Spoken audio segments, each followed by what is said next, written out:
परंतु बालक जैसे ही पास आया, गोरा जी का पैर बालक पर पड़ा और बालक मिट्टी में दब गया। बालक चीखा, परंतु गोरा जी तो भक्ति में मग्न थे। बालक की आवाज उनके कानों तक नहीं पहुंची तथा बालक मिट्टी में मिल गया। उनके पैरों से कुचला गया, वह हड्डियां निकल आईं और बालक मर गया। पत्नी पानी लेकर आई तो बालक नहीं दिखा। हर जगह ढूंढने लगी। उसके रोने पर आसपास के लोग इकट्ठे हो गए। तभी अचानक पत्नी की दृष्टि मिट्टी पर पड़ी तो देखा कि बालक की हड्डियां निकल गई है तथा मिट्टी में मरा पड़ा है। जब यह दृश्य देखा तो उनकी पत्नी जोर जोर से रोने लगी। पड़ोसी भी गोरा जी को कहने लगे कि ऐसी भक्ति किस काम की। बालक पैरों में कुचला गया, फिर भी पता न लगा तथा गोरा जी को भला बुरा कहने लगे। जब पत्नी ने कहा तो गोरा जी को बुरा लगा तथा कहने लगे कि बालक का समय आ गया होगा, इसलिए चला गया। ये जीवन स्वप्न है, इसलिए चिंता न कर, प्रभु जो करता है अच्छा ही करता है, अत शोक न कर। जिसके बाद उसकी पत्नी ने कहा कि ये सब विट्ठल के कारण ही हुए हैं और वो एक लाठी लेकर विट्ठल भगवान की मूर्ति तोड़ने लगती है जिसे देखकर उसके पत्नी ने गुस्से में कहा कि तुम्हें अपने विट्ठल की कसम, तुम मुझे कभी मत छूना। समय बीतने के साथ वो अपने पति से माफी मांगने लगते हैं, लेकिन भक्त गोरा कुम्हार कहता है कि मैं अपने विट्ठल की कसम नहीं तोड़ सकता। समाज के सभी लोग उन्हें बांझ बांझ कहकर जीना हराम कर दिया था। इसके बाद वो अपने पति से कहती हैं कि ठीक है, अगर आप मुझे छू नहीं सकते तो आप मेरी बहन से शादी कर लीजिए। लेकिन गोरा कुम्हार नहीं मानते हैं। इसके बाद उनकी पत्नी अन्न जल त्याग देती है, जिसके बाद गोरा कुम्हार शादी के लिए तैयार हो जाते हैं। लेकिन जब शादी करके आती है तो उनके बहन को भी स्पर्श करने से मना कर देते हैं, क्योंकि उनके ससुर ने विट्ठल का कसम देते हुए कहा कि तुम मेरी दोनों बेटियों के साथ एक जैसा व्यवहार करना। इसके बाद अपने पति की कसम तोड़ने के लिए रात में जब वो सो रहे थे तो उनके साथ दोनों बहन सो गया। जब वो जागा तो ये देखकर वो पागल की तरह इधर उधर भागने लगे और अपने हाथ को पीटने लगे। गोरा जी के हाथ कट जाने से बर्तन नहीं बनने की वजह से परिवार की आर्थिक स्थिति कमजोर हो गई। जब भगवान ने देखा कि भक्त की आर्थिक स्थिति कमजोर हो गई है तो भक्त की परेशानियों को दूर करने के लिए भगवान विट्ठलनाथ ने कमलानाथ नामक कुम्हार का वेश धरा,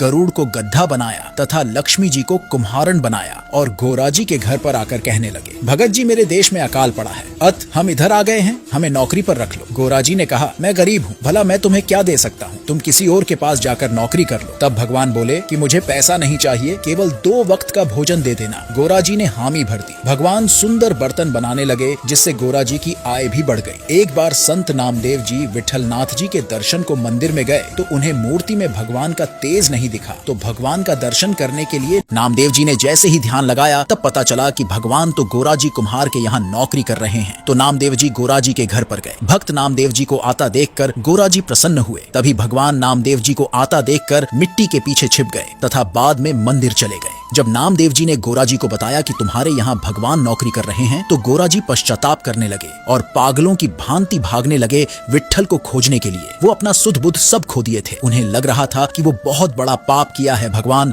विट्ठल से काम करवा के। भगवान के पास गए तथा भगवान से क्षमा याचना करने लगे। वे उनके भक्ति रस में डूब गए और अपने कटे हुए हाथ से ताली बजाने लगे और ताली बजाते बजाते उनका हाथ भी वापस आ गए। उसके बाद भगवान विट्ठल ने कहा, हम तुम्हें अपने सभी सप्तों से मुक्त करते हैं। जिसके बाद उनकी पत्नी ने अपना आंचल फैलाकर कहा, हे विट्ठल भगवान, मेरी आखिरी मनोकामना पूर्ण कर दीजिए, मेरा बच्चा वापस कर दीजिए। जिसके बाद भगवान विट्ठल ने उनके मरे हुए बच्चे भी वापस कर दिए और बच्चा माँ के बगल में रोते हुए दिखाई दिया, जिसे गोरा कुम्हार माता पिता के द्वारा त्याग दिए जाने के बाद शकुंतला को ऋषि कण्व अपने आश्रम में ले आए और यहीं शकुंतला पलकर युवती हुई। एक बार हस्तिनापुर के राजा दुष्यंत शिकार करते हुए ऋषि कण्व के आश्रम में पहुंचे। राजा दुष्यंत ने आश्रम के बाहर से ऋषि को आवाज लगाई। ऋषि आश्रम में नहीं थे, इसलिए शकुंतला आश्रम से बाहर निकल कर आई। शकुंतला ने कहा, हे राजन, मैं महर्षि की पुत्री हूँ। महर्षि अभी आश्रम में नहीं है, वह तीर्थ यात्रा पर गए हैं। मैं आपका आश्रम में स्वागत करती हूँ। आश्चर्यचकित होकर दुष्यंत बोले कि महर्षि तो ब्रह्मचारी है, तो आप उनकी पुत्री कैसे हुई? इस पर शकुंतला ने उन्हें बताया कि वह महर्षि की गोद ली हुई कन्या है। वास्तविक माता पिता मेनका और विश्वामित्र हैं। शकुंत नामक पक्षी ने मेरी रक्षा की, इसलिए मेरा नाम शकुंतला पड़ा। शकुंतला के सौंदर्य और मधुर वाणी से राजा दुष्यंत मोहित हो चुके थे। दुष्यंत ने कहा, शकुंतले, तुम मुझे बेहद पसंद आई। यदि तुम्हें कोई आपत्ति न हो तो मैं तुमसे विवाह करना चाहता हूँ। शकुंतला भी दुष्यंत को पसंद करने लगी थी, इसीलिए उन्होंने भी हाँ कर दी। दोनों ने गंधर्व विवाह यानी प्रेम विवाह कर लिया। कुछ समय साथ में व्यतीत करने के बाद जब दुष्यंत अपनी राजधानी हस्तिनापुर लौटने लगे तो उन्होंने लौटकर शकुंतला को अपने साथ ले जाने का वचन दिया। प्रेम के प्रतीक चिन्ह के रूप में उन्होंने अपनी राज मुद्रिका शकुंतला की उंगली में पहना दी। एक दिन कण्व ऋषि के आश्रम में दुर्वासा ऋषि पधारे। उस समय महाराजा दुष्यंत के यादों में खोई शकुंतला को दुर्वासा ऋषि की आवाज सुनाई नहीं दी। अपने क्रोध के लिए विख्यात ऋषि को लगा कि यह उनका अपमान है। उन्होंने उसी क्षण शकुंतला को शाप दे दिया। जिस किसी के ध्यान में लीन होकर तूने मेरा निरादर किया है वह तुझे भूल जाएगा। यह सुनकर शकुंतला का ध्यान टूटा तो उन्होंने ऋषि से क्षमा मांगी। ऋषि ने कहा, जिनकी याद में तुम खोई थी उनका कोई प्रतीक चिन्ह होगा तो उस चिन्ह को देखकर उन्हें तेरी स्मृति हो जाएगी। यह कहकर दुर्वासा वहां से चले गए। कुछ दिनों बाद जब कण्व ऋषि तीर्थ यात्रा से लौटे तो शकुंतला ने उन्हें अपने गंधर्व विवाह के बारे में बताया। यह जानकर कण्व ऋषि ने कहा, बेटी, विवाह के पश्चात कन्या को अपने पति का घर ही शोभा देता है। अब तेरे पति का घर ही तेरा घर है। यह कहकर कण्व ऋषि ने शकुंतला को अपने शिष्यों के साथ हस्तिनापुर भिजवा दिया। रास्ते में एक आचमन करते वक्त शकुंतला की अंगूठी पानी में गिर गई और एक मछली ने उसे निगल लिया। कण्व ऋषि के शिष्यों के साथ शकुंतला महाराज दुष्यंत के दरबार में पहुंची। दुर्वासा ऋषि के शाप के कारण दुष्यंत उन्हें भूल चुके थे। उन्हें साथ बिताए पल का कुछ भी याद नहीं था। वह शकुंतला को भला बुरा कहने लगे। दरबार में उपस्थित सभी लोग उन्हें निर्लज्ज और बेशर्म स्त्री कहकर अपमानित करने लगे। महाराज दुष्यंत क्रोधित होते हुए बोले कि तुम मेरे राज्य में दोबारा कभी दिखा तो तुम्हें मौत से भी बड़ी सजा दी जाएगी। बेचारी शकुंतला जब नगर से बाहर जा रही थी तो पूरे नगर के लोग उसके ऊपर रोड़ा पत्थर बरसाने लगे, क्योंकि उन्हें लग रहा था कि उनके भगवान जैसे राजा को ये स्त्री बदनाम कर रही है। जिस मछली ने शकुंतला की अंगूठी को निगला था, एक दिन वह मछली मछुआरे के जाल में फंस गई। जब मछुआरे ने उसे काटा तो उसके पेट से अंगूठी निकली। मछुआरे ने देखा कि यह अंगूठी तो राजमुद्रिका है, इसलिए उसे लेकर महाराज को भेंट करने राजमहल में पहुंच गया। अंगूठी को देखते ही महाराज दुष्यंत को सब कुछ याद आ गया और तब उन्हें अपने किए पर पश्चाताप होने लगा। नगर के लोग जब शकुंतला पर रोड़ा पत्थर बरसाने लगे तो नगर से भागकर एक गुफा में चली गई। दुर्भाग्य से वो गुफा एक शेर का था, लेकिन वो दयाल शेर एक गर्भवती महिला को देखकर उन्हें छोड़ दिया और वहां से उन्हें अकेला छोड़कर बाहर चला गया। कुछ देर बाद शकुंतला एक प्यारा सा बच्चा को जन्म दिया जो देखने में काफी सुंदर था